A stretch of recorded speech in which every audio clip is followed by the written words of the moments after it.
Depuis qu'on a pris Provence Promotion, on est parti à 60 projets par an. On est aujourd'hui à 75. On avait fait 68 l'an dernier.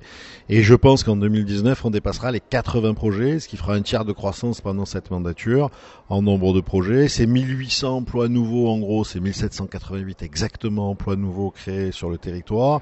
Et c'est 240 emplois maintenus, conservés pour des entreprises qui se développent et qui n'avaient pas trouvé ou qui auraient quitté le territoire s'ils n'avaient pas trouvé une solution grâce à Provence Promotion. Donc c'est un bon bilan de mandature, c'est une bonne année, je dirais, 2018, et dont il faut continuer le développement pour 2019 et pour le territoire.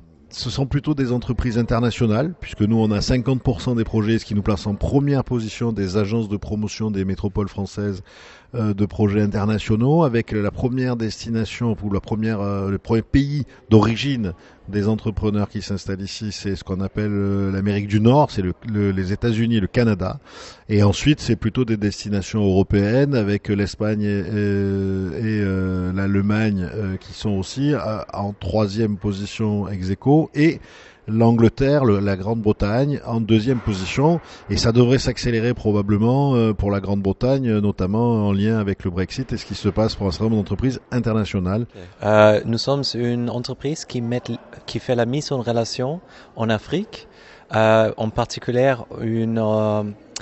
on vous aide pour trouver les plombiers, les électriciens, les services locaux, et grâce à votre ressource sociale. Et vous trouvez ça directement avec la confiance de savoir qui vous êtes en commune.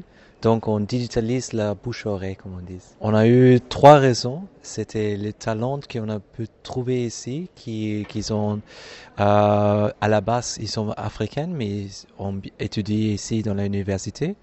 Et c'est pour les recrutements de notre entreprise qu'on le peut prendre. Et après ça, créer ensemble une filiale dans leur pays.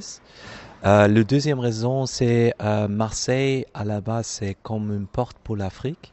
Il y a du monde ici qui veut investir dans le futur dans le continent. Et le troisième raison, nous, notre cofondateur et moi, nous sommes allemands. Et bien sûr, il y a le Brexit qui nous dérange un peu.